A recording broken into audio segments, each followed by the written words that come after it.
Le verdict de demi-finale est tombé à l'issue d'une soirée riche en émotions. On sait déjà, mesdames et messieurs, comment ça va se passer du côté de Budapest le 30 mai de cette année 2026 entre le Paris Saint-Germain, équipe championne en titre, et les Gunners d'Arsenal qui se sont réveillés tard dans cette saison 25-26 pour chercher ce ticket qualificatif, plutôt ce ticket final, j'y arrive, de cette compétition interclub, d'ailleurs la plus prestigieuse du côté de l'UEFA. Mesdames et messieurs, bonjour et bienvenue à ce rendez-vous sportif sur les antennes de la radio et télévision Héritage. Il s'agit tout simplement de ce magazine de Carrefour de sport. Et sur ce plateau, Jean-Claude Sefo Sadiki et le reste de l'équipe. Je commence avec vous, Jean-Claude. Bonjour et bienvenue.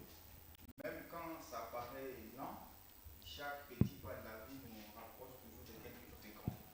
Bonjour cher Marc, bonjour à Banéwa, bonjour à Narcisse et bonjour à tous ceux qui nous suivent. C'est un plaisir d'être là, même si je ne suis pas apparemment vu. J'espère que la réalisation est en train d'harmoniser pour qu'on puisse voir. Ah, il est là. Noir et blanc. Noir et blanc. Comme toujours. Pas de commentaire. Non, blanc, noir, bleu, vous savez, ce sont des couleurs. Yes. C'est pas Bonjour étonnant. à vous, cher Joël Banéwa, et bienvenue dans ce mag de Carrefour des sports. Bonjour Marc, bonjour également à ceux qui nous suivent, bonjour aux confrères présents sur le plateau. C'est un vrai bonheur d'être là, d'autant plus que c'est un samedi. Et vous allez vous habituer, mesdames et messieurs, de ce visage. Lui, c'est Narcisse que je salue. Bonjour et bienvenue, mon frère. Bonjour Marc, merci beaucoup. Bonjour à tous qui nous suivent. Bonjour à Jean-Claude, bonjour à Joël. Je suis heureux de rencontrer pour la première fois certains passionnés de sport. Et de football en particulier. C'est parti déjà, mesdames et messieurs, pour ce Carrefour de sport de ce samedi. On ouvre cette édition avec ce derby louchois. C'était pour le compte de la poursuite de la phase de play-off de la Ligue nationale de football. Belle victoire de l'équipe du FC Santoula Lupopo et retour sur ce film avec cet élément de Jean-Claude. C'était un jour de derby sans public à Lubumbashi, mais un homme a sublimé la soirée. Enoch Molia Lyonzasia. Porté par un collectif derrière compact, l'ancien bitaire de la Rangers a montré toutes les couleurs à la défense de Corbeau. Sous un soleil ardent, les deux équipes n'ont pas eu le temps pour les détails. Dès l'entame, les slaloms de Kimputu, les CC la gauche va sonner le début des matchs physiques et techniques.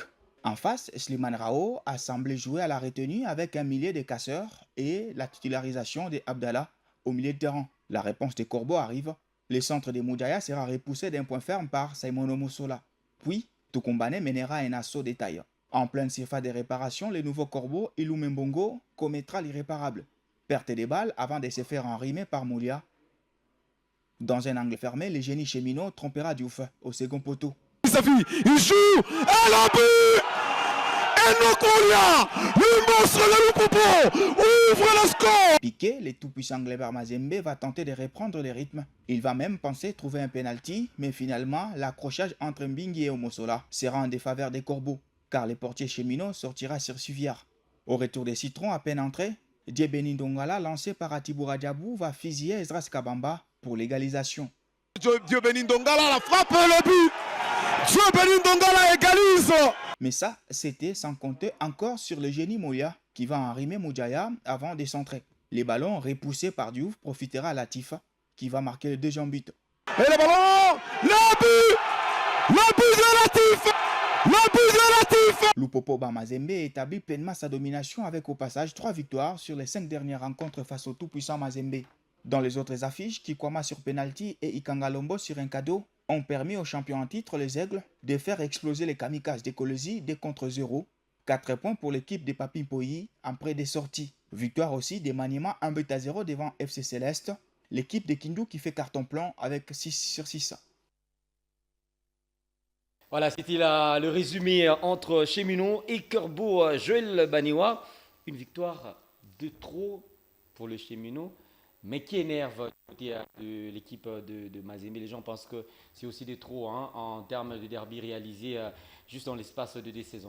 Ouais, parce qu'un derby, c'est toujours ce match-là particulier entre deux rivaux. Mais aujourd'hui, quand on regarde la physionomie, Lupopo, quoi qu'il en soit, a quand même un collectif assez bien bâti. Et on a quand même un entraîneur qui comprend justement les enjeux de ces derbys-là. Bokassa, depuis qu'il est arrivé, c'est 0 défaite face à l'équipe de Mazembe. Et même avant lui, on avait clairement senti que l'équipe de Lupopo prenait l'ascendant. Donc aujourd'hui, on est dans une physionomie où, quoi qu'il en soit, Mazembe peut par moment essayer de bien jouer, peut par moment essayer de pouvoir contraindre cette équipe de Lupopo. Mais on se rend compte au final que c'est Lupopo qui a, au-delà de la bonne mentalité, au-delà du bon état d'esprit, même au-delà de l'engouement qu'il peut y avoir dans ces derbys des deux côtés, Lupopo a clairement des joueurs de manière individuelle qui sont aujourd'hui supérieurs du côté de cette équipe-là. Et le gros souci aujourd'hui, la grosse interrogation que je me pose du côté de Mazembe, c'est qu'on a l'impression qu'il y a certaines lignes qui répondent présents, notamment la défense avec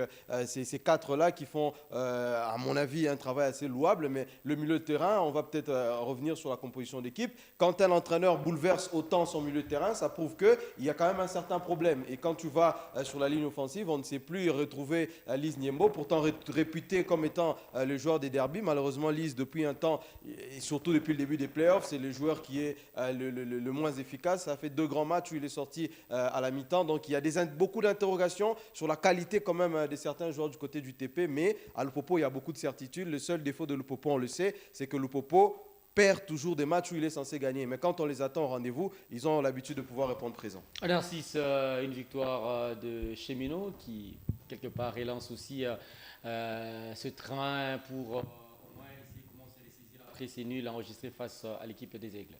Oui, on a l'impression que quand Lupopo joue avec Mazembe, du moins aujourd'hui, ça devient une équipe talentueuse, ça devient une équipe qui sait avoir confiance en elle.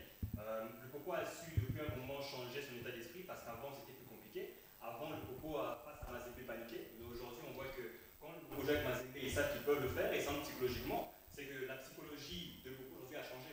Ce n'est plus une équipe qui a peur de Mazembe, c'est une équipe qui veut affronter Mazembe pour battre Mazembe.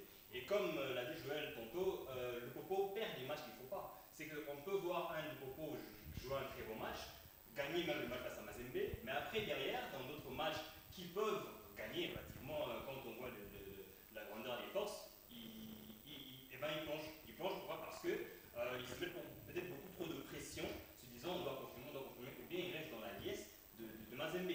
Mais aujourd'hui, la victoire de Lupopo n'est pas du tout étonnante. C'est une équipe qui, en Inafoot aujourd'hui, est parmi les meilleures, tout simplement en termes de jeu, en termes de régularité. Et ça continue comme ça, je pense que Lupopo peut vraiment prétendre à gagner cette ligue. Jean-Claude, je vous garde. On va enchaîner avec ce deuxième match de Lupopo, une semaine chargée.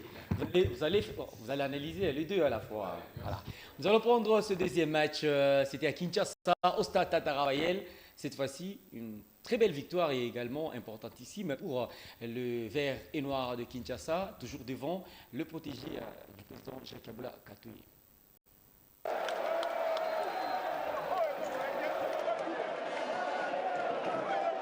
L'AS Vita Club de Kinshasa a gagné son choc face au FC Central Lupopo et peut enfin lancer sa phase de play-off. Après des défaites à Lubumbashi face au TP Englebert Mazembe et les cercles sportifs Don Bosco, l'équipe de Kinshasa était sous pression au classement partiel et jouer Lupopo, fraîchement bourreau du TP Englebert Mazembe, n'était pas une partie du plaisir. Dès l'entame, on assiste à un jeu de tête de part et d'autre. Kachalawanet, qui court derrière son premier but en play-off, va se signaler en premier. Et de l'autre côté, l'ancien cheminot, le sulfuré Mpiana Mozizi, préféré par Nanit Anyemboa, va mettre un coup de tête en réponse. 24 minutes, Mozizi, bien servi par Eyosa, encore de la tête, va punir son ancien club. Défense coupable du FC Central Lupopo qui, en surnombre, n'arrivera pas à gagner les duels. Omosola est battu par ses têtes coupées en trajectoire.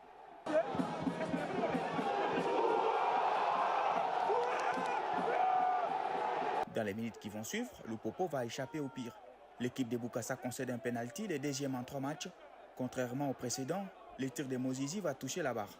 Mozizi est visiblement à droite de la tête, maladroit du pied. À la pause, le marquoir est bien clair. Vita Club court derrière sa première victoire.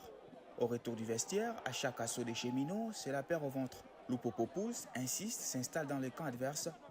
Vita tient, grâce aussi à un excellent gardien, auteur de plusieurs arrêts sur des frappes de Kambou ou encore Latif. Les changements côté Lupopo n'ont rien changé, à part ajouter les tirs. Vita va refuser de céder et obtient une victoire qui relance complètement l'équipe quinoise. Côté Lupopo, la cadence est loin de satisfaire. Un nul, une victoire et là, une défaite.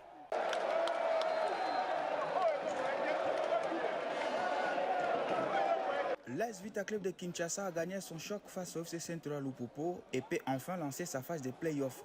Après des défaites à Lubumbashi face au TP Englebert Mazembe et les cercles sportifs Don Bosco, l'équipe de Kinshasa était sous pression au classement partiel et jouer Lupopo, fraîchement bourreau du TP Englebert Mazembe, n'était pas une partie du plaisir. Dès l'entame, on assiste à un jeu de tête de part et d'autre. Kachalawanet, qui court derrière son premier but en play-off, va se signaler en premier. Et de l'autre côté, l'ancien cheminot, le sulfuré Mpiana Mozizi, préféré par Nanit Anyemboa, va mettre un coup de tête en réponse. 24 minutes, Mozizi, bien servi par Eyosa, encore de la tête, va punir son ancien club. Défense coupable d'IFC Central Lupopo qui, en surnombre, n'arrivera pas à gagner les duels. Omosola est bâti par ses têtes coupées en trajectoire.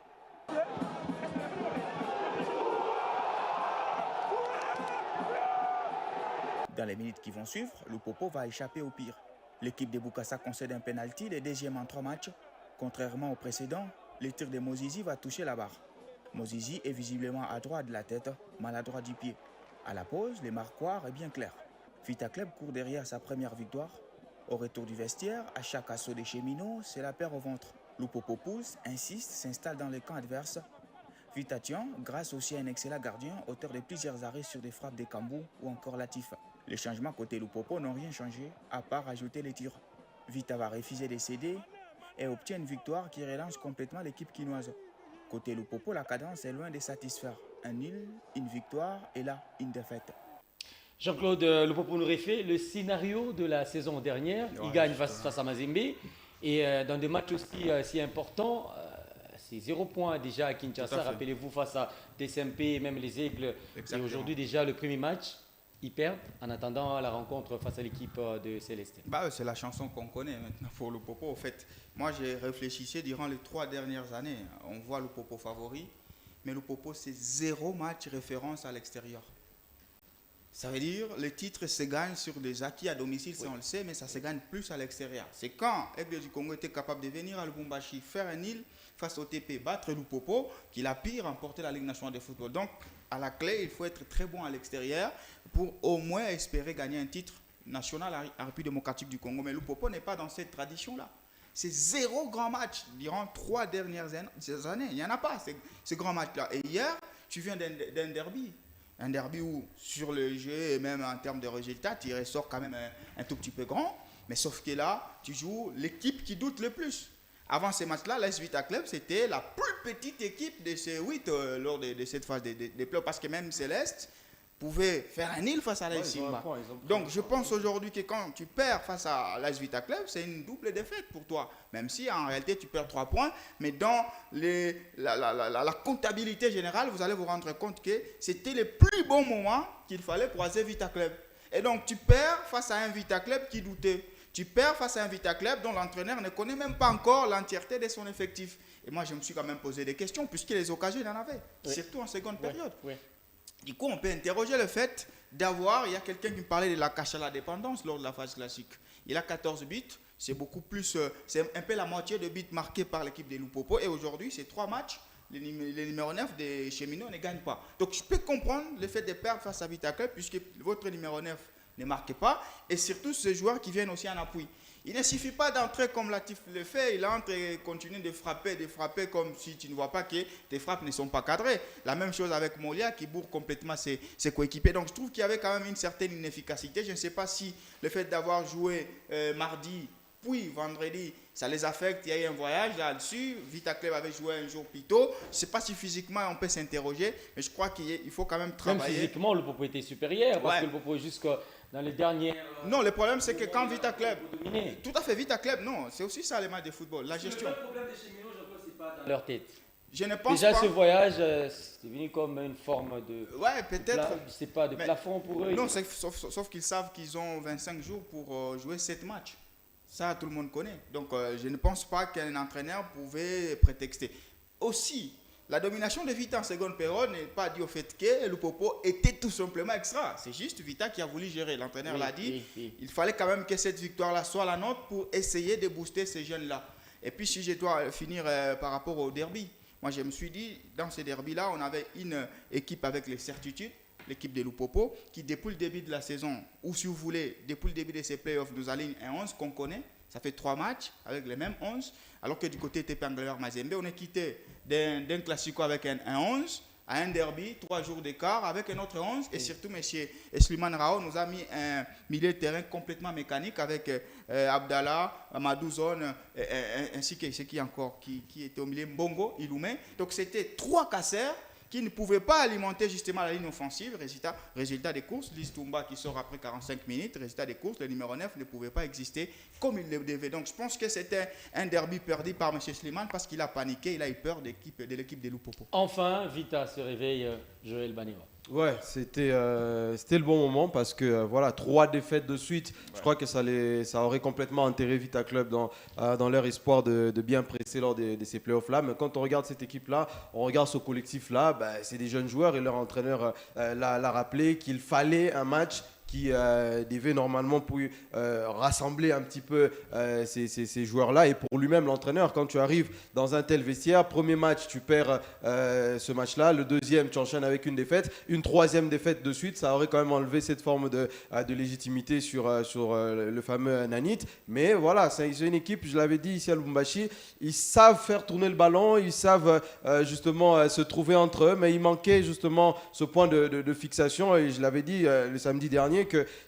à cette équipe-là, il fallait ajouter un avant-centre. Après, on s'est posé tous des questions sur un Piala Mozizi. Là, je crois qu'il nous répond tout de suite avec ce super but-là qu'il marque. Donc, Vita Club, ça sera ce trouble fait-là. Parce que quand vous arrivez comme Lupopo avec beaucoup de confiance, vous pouvez tomber sur une équipe de Vita Club qui vous mettra en difficulté. Les noms, certes, jouent, le nom, certes, pèse, mais réellement, sur le terrain, c'est une équipe qui te propose quand même quelque chose. Il manquait à ces jeunes-là un avant-centre et ils ont quand même trouvé une entre guillemets solution. On attend voir dans la suite des matchs, mais avec un Piana Mozizi, avec l'expérience dont on lui connaît et la vie qu'il y a autour justement de cet attaquant-là, peut faire en sorte que Vita Club reprenne un petit peu du poil de la bête, mais c'est encore très peu suffisant, parce que quand on regarde la façon dont ils s'en sortent dans ce match-là, c'est parce que le Popo a manqué d'efficacité. Moli a raté énormément d'occasions. On peut parler de la bonne défense de Vita Club, mais c'est une défense qui concède beaucoup d'occasions. Il y a eu un gardien qui était homme du match. Ça dit à quel point les attaquants ou peut-être les défenseurs n'ont pas été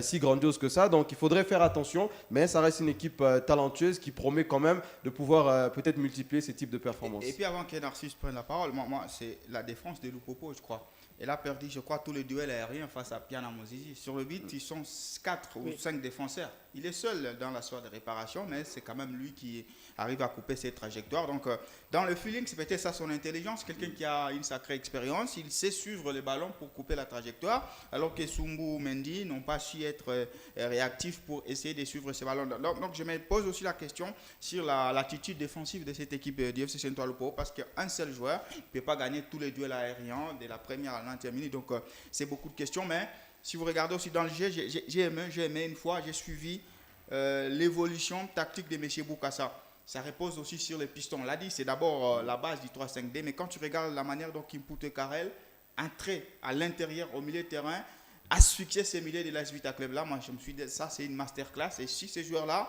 restent en forme, avec toujours ces penchants offensifs, je crois qu'ils vont faire très mal aux adversaires. Et Boukassa, si vous permettez, c'est peut-être le seul entraîneur qui sait comprendre rapidement l'adversaire. Ouais. Vita Club, il savait que la force de cette équipe-là, c'est les trios dans ce milieu de terrain-là, et il a totalement étouffé ce milieu-là. Et je pense que dans cette ligne nationale de football, il y a très peu d'équipes qui peuvent prétendre faire le jeu face à cette équipe de Lupopo, d'autant plus qu'ils savent avoir la densité au milieu de terrain, mais ils savent aussi faire un bloc bas qui peut t'empêcher de jouer. Parce qu'aujourd'hui, Vita peut s'appuyer sur cette victoire face aux Cheminots 1-0 comme un match de référence. Oui, logiquement, parce que V-Club avait besoin de cette confiance. Il fallait gagner pour pouvoir avoir une confiance et pas gagner face à n'importe qui. Ouais, V-Club ne gagne pas contre une équipe de seconde zone. V-Club bat Lupopo qui est aujourd'hui l'une des grandes figures de cette Ligue 1. Donc aujourd'hui, V-Club devrait prendre cette victoire, considérer cette victoire pour vouloir progresser, pour se dire voilà, on est capable. Parce que Lupopo aujourd'hui, le problème, on dit, c'est le mental surtout. Parce que quand vous avez le niveau, mais que vous n'arrivez pas à rester, à performer durant un long moment et à battre les adversaires qu'il faut battre, à part Mazembe, c'est que ça devient psychologique. Ça devient un problème psychologique. Et si on veut gagner la Ligue 1, il faudrait qu'on arrête de penser qu'on est insuffisant. À donner les trophées. Comment? Donc, si le Popoba Mazembe, on donne les trophées. Voilà, Les trophées du derby. parce que c'est une motivation de jouer Mazembe, mais quand on joue face à V-Club, ça devient compliqué parce que c'est vrai qu'il y a eu un bon match entre les deux. Moi, ce que j'ai bien apprécié, surtout le coaching, c'est qu'il y avait deux équipes, il y avait deux coachs qui avaient travaillé leur match. Ouais. Et quand on a vu le match, on s'est rendu compte qu'il y avait deux équipes qui se rentraient dedans. Bien qu'il y avait des failles d'un côté, des failles de l'autre, il y avait deux équipes qui savaient se répondre. Et moi, j'ai aimé voir ce match parce que c'était une belle image de la Ligue 1. Donc demain, V-Club devrait prendre ce match comme élément déclencheur pour progresser, pour gagner plus de matchs. Et Lupopo devrait s'améliorer, surtout psychologiquement. Parce que quand vous ratez autant d'occasions, il y a un problème. Même si avec V-Club qui a raté aussi un penalty, on ne l'a pas beaucoup dit. Ouais. Si V-Club met ce penalty, ça change le match. C'est fini, 2-0. 2-0 à la place d'un 0, c'est complètement différent. On pourrait se dire, est-ce que V-Club n'a pas joué de cette façon-là? Est-ce que ce n'était pas tout simplement une tactique?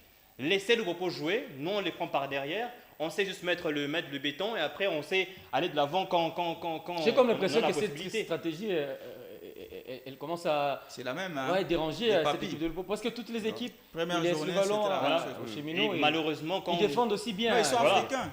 Et les autres respectent Lupopo. Et c'est bien, c'est ça en fait l'évolution. Mazembe sait qu'attention, je joue quand même quelqu'un qui a croisé ma mélodie, qui a croisé Al Hilal, qui a croisé MC Alger. Donc c'est différent en termes de trempe. Donc ces joueurs-là sont capables individuellement à faire la différence à tout moment. Alors pour les piéger, je leur laisse un peu le ballon parce qu'ils n'ont pas un neuf, certes qui peut m'inquiéter, mais qui ne peut pas être décisif. En ce moment-là, moi j'exploite leurs derrière. Donc c'est au fait ça. Tous les 7 matchs de Lupopo seront comme ça. On va te piéger et surtout, c'est face aux petits, Céleste, Don Bosco, Simba. C'est là où le Popo se mêle un peu les pinceaux.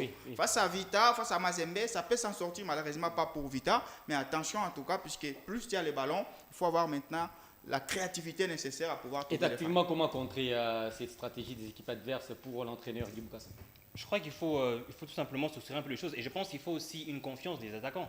Parce que quand vous jouez avec ce genre d'adversaire, il faut également que les attaquants soient en confiance. Parce que quand vous êtes en confiance, vous savez avoir de l'inspiration. Vous pouvez non seulement avoir de l'inspiration, mais appliquer vos inspirations. Ça, c'est vrai. Et quand vous jouez avec des équipes qui jouent de cette façon, vous devenez pendant longtemps stressé. Et quand vous êtes stressé, vous jouez mal.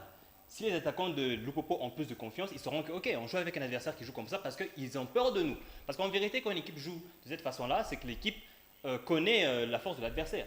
Donc on joue comme ça pour vous inquiéter. Et quand vous vous inquiétez, sans vous en rendre compte, vous perdez le match. Et c'est ce qui s'est passé avec Lupopo. Et moi, je pense aussi que, quoi qu'il en soit, offensivement, pour moi, il n'y a pas d'automatisme entre eux. Je ne me rappelle pas d'une passe de Molia vers Kachala, je ne me rappelle pas d'une passe de Kachala vers Molia. Oui. Donc quand vous êtes les deux attaquants qui évoluaient devant, on doit sentir cet automatisme-là, on doit sentir cette fluidité-là entre les deux attaquants. Mais malheureusement, du côté de Lupopo, on a un Kachala qui, à chaque fois qu'il marque, il est tellement haut, tellement seul. Et derrière, quand c'est Molia qui marque, Molia, il fait son monde. Aujourd'hui, quand on regarde ce match-là contre Vita Club, Molia, c'était pratiquement le seul attaquant qui était dangereux, alors que ce n'est pas le seul joueur sur la ligne offensive. Donc je pense qu'il faudrait qu'il y ait cette symbiose qu'on doit créer sur le plan offensif. C'est vrai que c'est une équipe de Lupopo qui a déjà, par le système qu'a mis en place Bokassa, ils ont cette habitude-là d'abord d'être beaucoup plus défensifs, mais dans ces types de matchs-là, on doit sentir un élan offensif. Et l'élan offensif, c'est des mecs qui savent que quand j'ai le ballon, un tel fait tel appel, telle profondeur, je sais m'appuyer.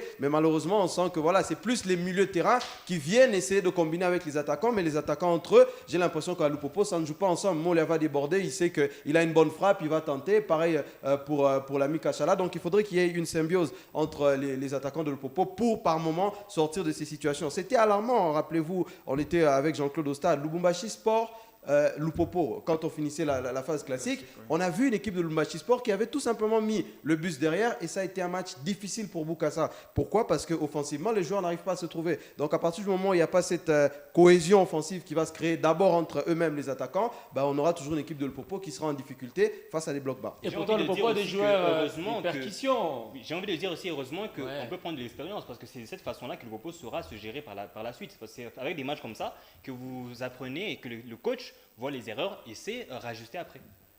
Est-ce que vous comprenez un peu cette réflexion au moment où on voit des ailiers capables de dribbler, de chercher la profondeur, même la vitesse, mais sur terrain, c'est comme si ces joueurs, j'utilise les mots de Narcisse, qui n'ont pas cette forme de confiance. Oui, ce n'est pas question de confiance, c'est question de travail. Le problème, c'est que, tu as bien dit, Molia, Latif, quand ils rentrent, moi-même Toukumbane, ils veulent prendre la profondeur. Oui. Mais là, tu joues face à des défenses qui sont un peu trop bas. Donc, il n'y a pas cette profondeur. Mais il faut maintenant être créatif. C'est-à-dire, il est devant toi, il faut le dribbler, passer et savoir comment relayer quelqu'un d'autre par une passe, une remise et se positionner. Donc, je crois que c'est plus le travail dans la surface de réparation. Comment tu combines en assiégeant ton adversaire dans sa propre surface. Je crois que c'est là où il y a un problème. Mais si ce sont des balles qui viennent de la défense, je crois là, ils ont les qualités. Même Kachala, tu ne le maîtrises pas. Molia, c'est encore pire. Toukoumane, c'est autre chose. Donc, il a une puissance, une virtuosité. Donc, nous propose un problème. Quand tu es, par exemple, sur cette action-là, là-bas, comment tu fais pour avoir les espaces dans ces angles fermés? Et la conséquence, c'est qu'il y a maintenant il y a plus de tirs. Ceux qui Kambou, Latif, ils sont plus frappés parce qu'ils ne savent pas comment gérer justement leurs espaces dans la surface adverse. Donc je crois que ça peut se travailler. Ils ont les joueurs techniques pour ça et la solution pourrait venir. Nous allons jeter un coup d'œil, mesdames et messieurs, en rapport avec les résultats de la deuxième journée. Vous allez regarder ensemble avec moi. Il y avait cette belle victoire de l'équipe des Aigles du Congo, 2-0. Et la formation des Mazembe qui tombait devant le Popo, 2 buts contre 1. Également, l'équipe de Magny-Magnon qui s'est imposée. C'était 1 contre 0. C'était devant l'équipe, je crois, des Salésiens. Des Célestes plutôt, de 1 contre 0. On va prendre cet autre tableau. C'est le match d'aujourd'hui également. Les résultats enregistrés hier. Vita Club 1 contre 0 en faveur de Vita Club. Il y a Don Bosco qui joue contre Magny-Magnon aujourd'hui au stade TP Mazembe.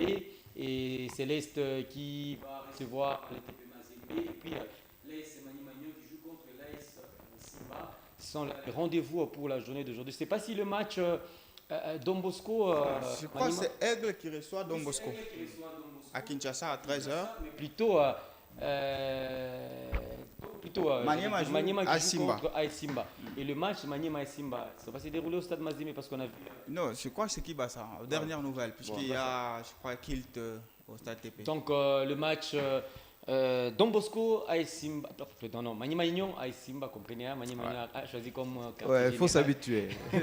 En cas de victoire, Maniema prendrait 9 points et ça serait un sacré coup. Ils ont quand même eu l'avantage d'avoir croisé Don Bosco, Céleste, et là ils enchaînent avec Simba, donc 9 points déjà, alors que Vita sera à 3 en ce moment-là.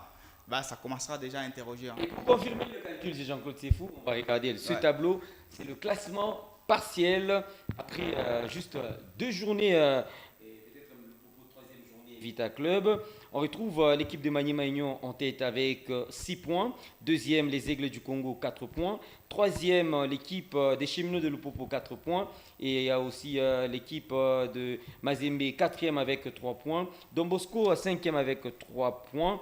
Et la formation de Céleste qui compte un petit point ensemble avec l'équipe ou ex-aequo de points avec l'équipe des Simba. Et Vita aussi un petit point, mais bon, dernier à l'issue de.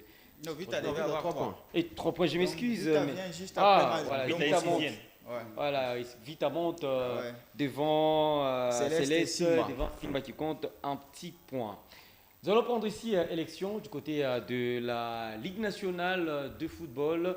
Nouveau patron de ces championnats d'élite en République démocratique du Congo, il s'agit de M. Timothée. Pour plus de détails en rapport avec ce monsieur, c'est dans cet élément de Joël Banera. Le football congolais amorce un tournant important avec la tenue des élections au sein de ses principales ligues nationales. À la Ligue nationale de football Linafoot en sigle, Timothée Menayame a été élu président au terme d'un scrutin particulièrement serré. Il s'impose au second tour avec 65 voix contre 63 face à son challenger et succède ainsi à Bosco Mouéou, lui qui a régné pendant plusieurs années. Du côté du football des jeunes, la Ligue nationale de football des jeunes sera désormais dirigée par un ancien léopard en la personne de Trésor Lola Lomana, appelé à impulser une nouvelle dynamique dans la formation et la structuration de talents de demain. Enfin, à la Ligue nationale de football féminin, Olive Kiloa a conservé son poste. Réélue, elle poursuivra son travail à la tête du football féminin congolais avec pour défi majeur le développement et la visibilité de la discipline. Dans la continuité de ce cycle électoral, les regards sont désormais tournés vers la Fédération congolaise de football association où des élections sont également attendues. Un rendez-vous crucial qui pourrait redéfinir les équilibres à la tête du football national alors que les nouveaux dirigeants des ligues viennent tout juste d'être installés. Plus que jamais, la question de la gouvernance et de la relance du football congolais reste ainsi au cœur des débats.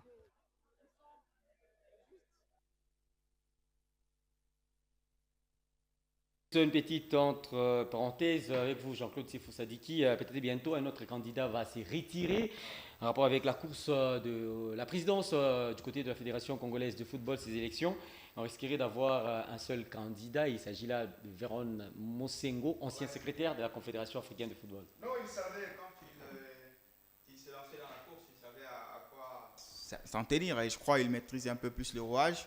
La bonté avec lui, c'est qu'il connaît là où il met les pieds, ce qui est évident. La relation de la FECOFA avec les instances extérieures seront, les relations plutôt seront tout bénéf, oui. Ça on le sait.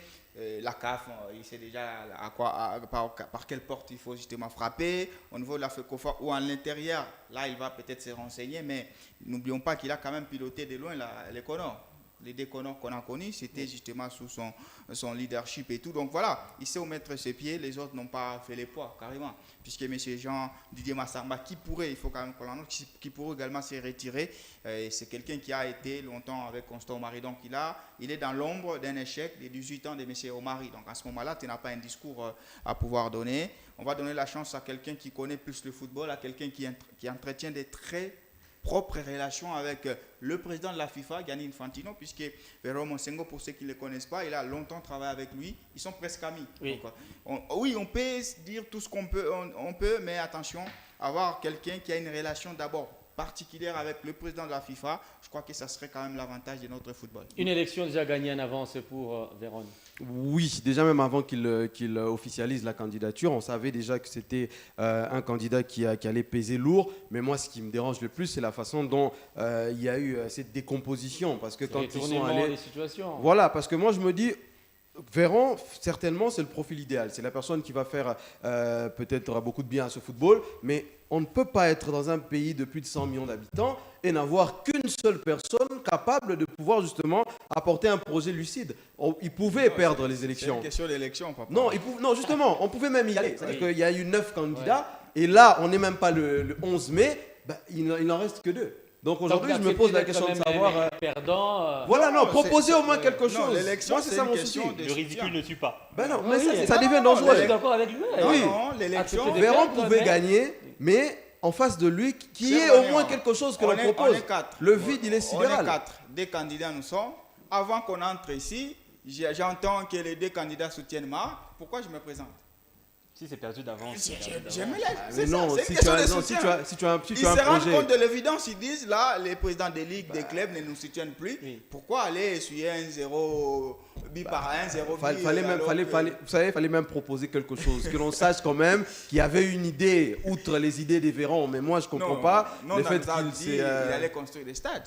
Un président qui commence comme ça, lui, il n'y avait rien de bon. Hein. Un petit commentaire, Narcisse? Non, c'est tout à fait logique. Hein. Quand les candidats se retirent, c'est tout simplement qu'ils savent que devant eux, il y a plus grand et une personne qui est plus soutenue. Donc, au lieu de rester, essayer de faire de l'ombre, essayer de se battre quand il n'y a plus de combat, parce que la campagne, ça coûte. Autant partir. Voilà. Au-delà de ça aussi. Et c'est aussi un niveau de stress pour rien. Donc, il faut s'en aller quand on sait qu'on ne peut pas faire face.